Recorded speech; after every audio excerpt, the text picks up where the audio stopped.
That cute little surprise మీకోసం మేము stage పైకే తీసుకొచ్చేసాము. Wow, I'm sure this is the best moment ఈ బర్త్డేకి సాయి దుర్గ తేజ్ గారికి. వావ్,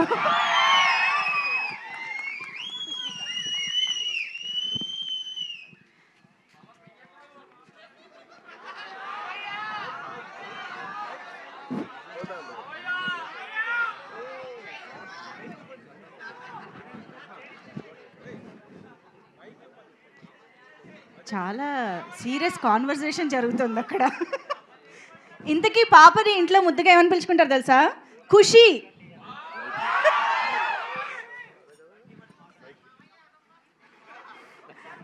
మేము సీక్రెట్గా విందామని. అరే ఇప్పుడు కామెడీ టైం కాదురా, చిన్న పాప వచ్చిందిరా, పాప కాస్త ప్రేమతో మాట్లాడేమంటారా. మీ కామెడీ అంతా మీ దగ్గర పెట్టుకోండి. మీకు ఎప్పుడైనా ఒక లైఫ్లో ఒక పాప వచ్చి ఇలా ఒక స్వీట్లు ఇచ్చిందా? లేదుగా. నాకు ఇచ్చింది కదా, మీరు హ్యాపీగా ఉన్నారు కదా మరి.